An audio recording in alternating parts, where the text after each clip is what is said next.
What's up, everybody? Welcome to Fourth and Goal, your weekly injury digest part of the injuryexperts.com. Okay, Dave, week one is up. How was it? What was your favorite, of course, outside of Eagles winning? What was your week one standout? I think the standout that, at least for me, was we got a little bit more clarity regarding a lot of different teams and their running back rotation. I think there were a lot of teams where we didn't know how the backfield would, the touches would get distributed. We got some clarity with that, which we'll talk about a little bit. But I mean, already we're seeing some injuries pile up. So, I mean, this is just the start of the gauntlet. So, you got to survive and advance. And just because you got a guy get hurt or underperform week one, it's not the end of the world. This is why the fantasy season is as long as it is. Yep, and there's always week one overreaction waiver ads. Again, we're not going to cover any waivers. That's already done. People have already done that. But of course, there were popular names, right? Quentin Johnston was crazy popular. Harold Fanning. We'll see what Harold Fanning Yeah, does. He had a one good game, and people are sleeping on Njoku. Maybe I don't know. Maybe he has a big game next week. So good buy low. Buy low candidate. there you Yep. go. Yeah. Okay, let's talk about some of the major ones. I think we have to start with Xavier Worthy and Drake London on the wide receiver side. Xavier Worthy looks like he's going to miss at least a couple of weeks. They've not placed him in IR, so that's promising. But still, that was like a big hit out there. So what do you take? What do you take, and when can we expect him back? Yeah, I mean, if you guys haven't watched Dr. Morse's video kind of describing the injury, I mean, even in slow motion, you see the force that shoulder kind of went through. You see it like shift. I mean, you can almost see it actually dislocate. So, Yeah. right when it happened, I saw the athletic trainer, he had the shoulder, and you could tell he was trying to pop it back in. And I'm watching the game with my wife, and she's like, "Well, can't they just pop it in?" And he goes back in. No, no, no, that's not how it works because now you disrupted the labrum, and there's going to be some instability in the shoulder. So especially for a guy that's not very bulky to begin with, if you're going to have an unstable shoulder in a sport like football, that's a big issue. So like you mentioned, he's already probably going to be out for a few weeks. The severity is going to really depend how long he's out for. But as you mentioned, even if he were to come back relatively soon, he's likely going to have to wear a brace. And this is just going to be something that he's going to have to monitor because once you have like some laxity in that shoulder, it takes a long time to really rebuild that strength and stability. So unfortunate for Xavier Worthy. Everyone was on the hype train, especially for the first 6 weeks while Rashee Rice is suspended. Seems like that's going to be on hold for now. Wasn't Dalvin Cook wearing the same, like similar brace? He had so many shoulder dislocation, and he was effective. So, but I don't know, maybe running back, wide receiver, a little different. I'm not sure about that. So let's see how it pans out. Yep. Let's see what the other wide receiver I mentioned earlier, Drake London. That's a big blow. If I mean, he's going to be limited practice this week, or they might even give him rest like a couple of days. I don't Mhm. think it's like panic meter out there for Drake London, but it's a concerning issue there. Shoulder injury, both him and Darnell Mooney is having a shoulder injury as well. So Not that's good. yeah, not good. So it's AC joint, right, for both of Yeah, them. so yeah, AC joint, pretty much where your clavicle or collarbone meets your acromion part of your scapular or shoulder blade. Very important joint, but it's very susceptible to injury, especially a lot of times in these football players as they directly land on it. Again, severity, there's different grades. The higher the grade, the more severe it is. So the fact that they haven't ruled out Drake London just yet gives you some promise that, yeah, he's going to be able to play. But again, how effective is he going to be? Now, you probably took Drake London with like a second round pick. You're Oh probably yeah, going to throw him it out there was anyway.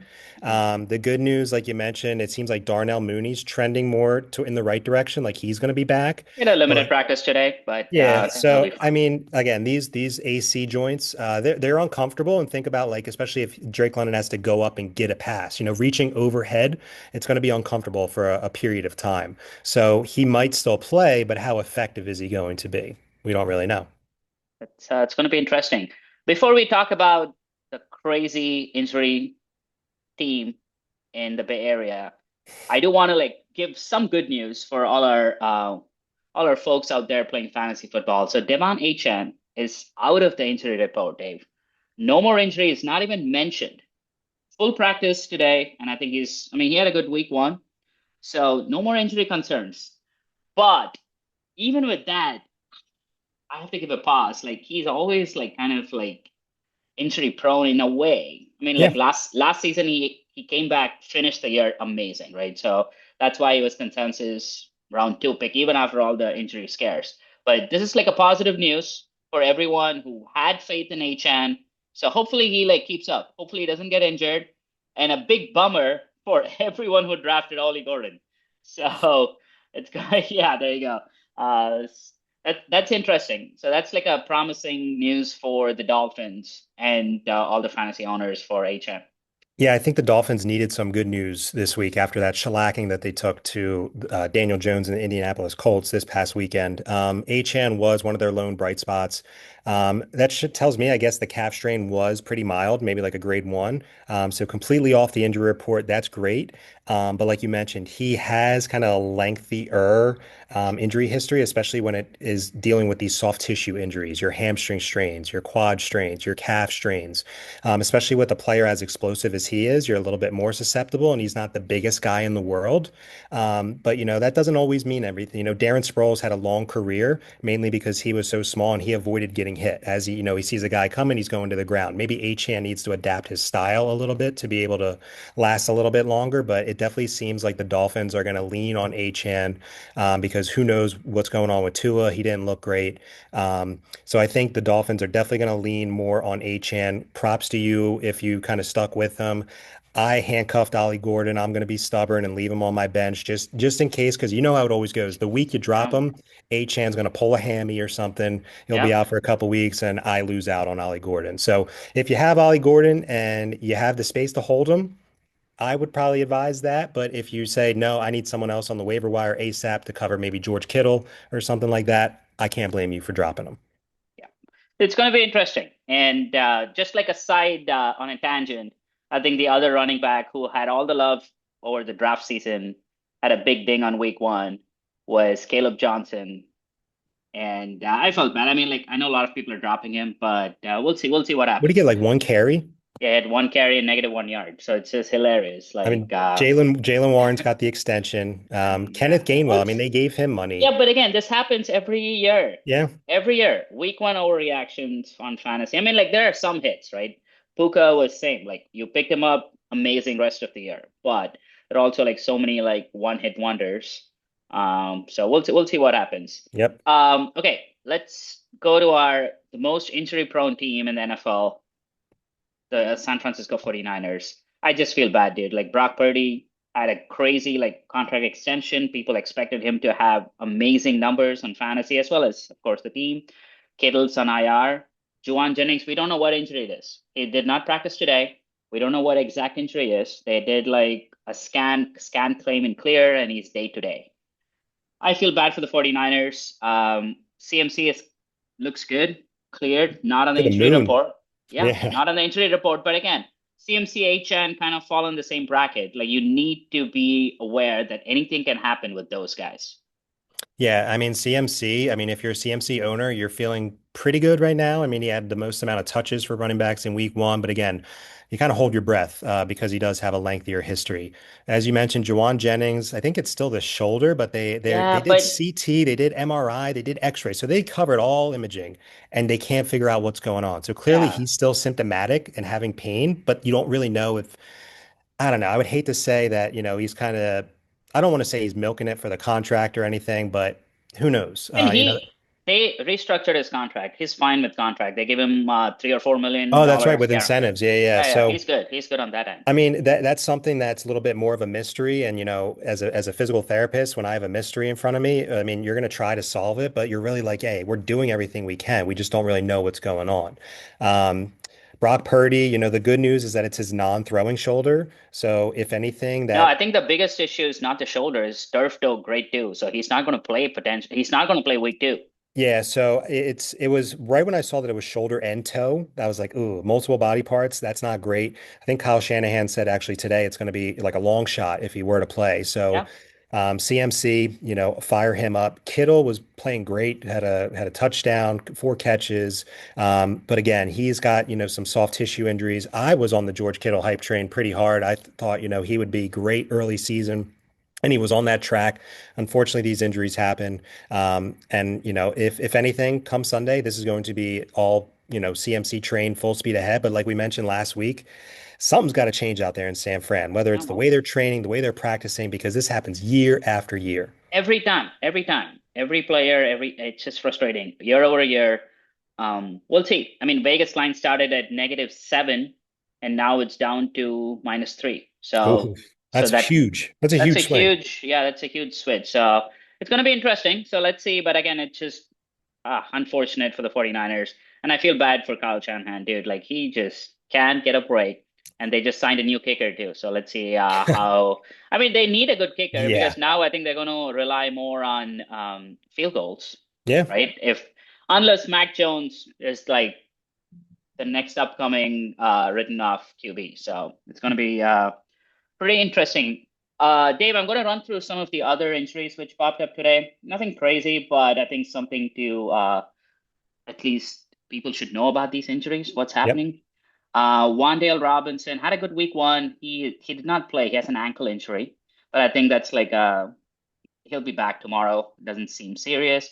Malik Neighbors, same. Dealing with the same injury in the preseason. Limited practice today. Jalen Royals did not practice today, so I don't think that's coming up. And Waddle, he had that injury with the shoulder again. I think he's limited practice. That means he's going to play week two. Two names which stood out to me. Dallas Goedert is uncertain to play week two, which is concerning, knee injury. And James Cook popped up with a hamstring strain, limited practice. Again, hamstring strain is soft tissue, so that is the bigger deal with James Cook. We don't know what's going to happen. I mean, he looks like these guys are going to play, but Dallas Goedert and James Cook like stood out to me from the overarching injury reports from the practice today. Maybe it's just one day, veteran day off. I don't know. No, I mean, I'm right there with you. Dallas Goedert, I mean, my Eagles, he had 7 catches, led the team with 7 catches. He was a huge part of the game plan. I wish there were four catches going to AJ Brown. Yeah. Okay, Hey, like me I had too. like freaking AJ Brown sitting at the bench. Not in the Yeah, I bench, on played my Devontae starting. Smith. That was not a good Oh, option. Thursday night, I was like, oh, I got to put an Eagle in there and bit me in the butt. I get it. I get it. So yeah, I mean James Cook and Dallas Goedert, you're right to be concerned. However, if there's one important thing that I can say throughout this entire video, the biggest thing is please don't pay too much attention to those Wednesday injury reports. The Mhm. teams have to submit an injury report come Wednesday. So naturally, everyone overreacts to the Wednesday injury report and they're like, "Oh my God, he popped up on the with a questionable tag." Yeah, but let's see. It really matters Thursday and more so Friday. If he's limited practice Wednesday, limited practice Thursday, upgraded to full come Friday, that's a Good sign to that go. all things are go. If he's still limited come Friday, then that's a true questionable tag. You're like, it could be 50-50. So don't be surprised if anyone pops up on the injury report Wednesday. You might have that slight panic in your belly, just say, okay, it's only Wednesday. Let's see how this progresses from Thursday and definitely into Friday. So it sucks that these names are being propped up, but this is the NFL season. It's to be expected. Yep. I think that's pretty much for injuries, Dave. But I do want to like talk about some of the other players, couple of other players who we should probably target, like buy, sell, like lowish kind of thing. So I know Brandon Ayuk is still available in a lot of leagues. Based on the 49ers like injury history, do you think they might push him ahead of schedule to like come back like week five instead of week six or week seven? Because he can't play the first four games because he's officially in he can't come till game five. Do you think they push him to come forward like earlier than expected? As a physical therapist, I mean, I'm sure that Niners fans are saying, please say yes, please say yes. However, there is a clear return to sport criteria that the individual needs to kind of pass, like like a section of tests, athletic tests. Can he do this? Can he do that? To really return to sport, to kind of get that green light. If he is not successful passing those tests, that's going to exorbitantly increase his risk of either suffering a re-tear or a tear of the other side. So I would hope that they don't push up the time frame, but if he's ready to go, I'm sure they're going to put him in there because they need to stop the bleeding with all these injuries. I mean, luckily they got the win in week one, unfortunately against your, Oh my God, that Seahawks. was horrible. Yeah, Half a yard? Oh, fuck. yeah. Don't get me started on Um, that one. but if he's ready to go, I could definitely see them throwing him in there. So I mean, if you're looking at your wide receiver room right now and you're like, I could use some added depth. Take a flyer on Brandon Ayuk. I know, general rule of thumb is you're not 100% until at least 12 plus months after ACL surgery. But Ayuk's a hell of a player, very talented. Lack of options potentially in San Fran. I'm sure he's going to get plenty of volume. So if you can buy low, I say go for it. I think it's Stefan Diggs is a good key for that because he had the same injury and he looks. I mean, he doesn't look elite, but he looks okay. Like 9 months, 10 months after recovery. So that's the same timeline we're Yep. looking at Ayuk. So that'll be interesting what the 49ers do with Ayuk. And what are the other, in your opinion, one or two players who you're looking at as like a deep stash? I mean, right now everyone's gone, right? Like we don't have to go through the waivers. Like everybody does, like waiver wire, right? You can go to ChatGPT and be like, "Hey, give me the top waivers." That'll give Yeah. you spit it out.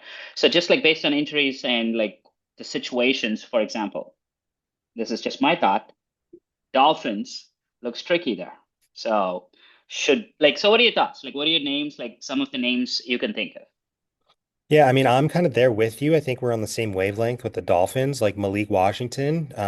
It just feels like Tyreek's going to be traded, A right? And hundred like it, percent. it just Hundred like percent. he blew it up week 18 last year. He's like, I don't want to be here. Like F y'all. Like I just like that in a most functional like organization, you would have been like, all right, man, see ya. You're traded. Your ass is out of here. However, something like it bubbles over into this season, and they look like crap against Indy. It just seems like he's going to eventually work his way out of town. Jalen Waddle gets, promoted to wide receiver one, and then Malik Washington is going to have, hopefully more added opportunities. So that's like a deep league stash.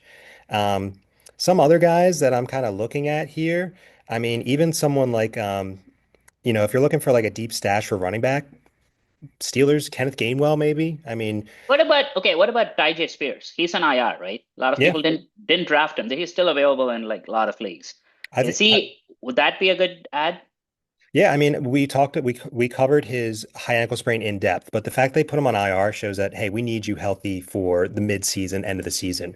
Tony Pollard, he's got some tread on his tires, so I could definitely see Tyjae Spears. It's going to be more of a true 50-50 split after these first 4 weeks. So if you're a Tony Pollard owner, you're going to maximize and capitalize on these first 2, 3, 4 weeks, and then I'm selling. I'm selling Tony Are you Pollard. okay? Talking about selling Tony Pollard. Would you sell Jayden Reed? I mean, he scored, I know week he one. scored, but like Jones fracture, you think like he can last long, like through the season? Long term, probably not. I mean, But this season, I mean, like long term, I get it, but I'm talking about this season.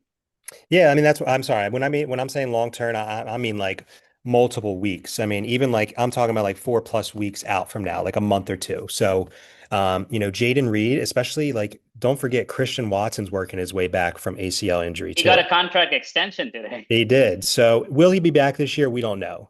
But he could potentially be back. But again, Green Bay, they're going to lean on that run game, Josh Jacobs, and they have a whole number of options. Tucker Kraft, Romeo Dobbs, Matthew Golden, Jayden Reed. So Jayden Reed's a true boom or bust guy, and Jones fractures are really notorious for healing. Literally anything issue in your feet, especially when it deals with bones, poor blood flow to the area, longer healing times. As this, season progresses, it's going to be something that continues to flare up. I could probably, if I'm a Jayden Reed owner, I would probably sell quote unquote high after that week one, say, hey, he still looks like he's the alpha in Green Bay. Why don't you, trade, try to get like a decent RB2 or flex player or something like that. I would just feel more comfortable with someone that offers me a little bit more stability and consistency than Jayden Reed. Interesting. Yeah, we'll see. I mean, he's cleared to play Thursday night against Commanders, so we'll see how he performs there. Yep. And I avoided him in my drafts. I didn't have Same. him in any of my team, but I know, like, yeah, it's going to be interesting what happens there. Cool. That's pretty much the injury rundown. Of course, watch our channel. Morse drops out a video every day, which is amazing, actually. Like tonight or later tonight, after like probably a couple of hours after a video, he does like a full rundown A to Z of all the players. And then Thursday, Friday, Saturday, check out all the videos. And he been right.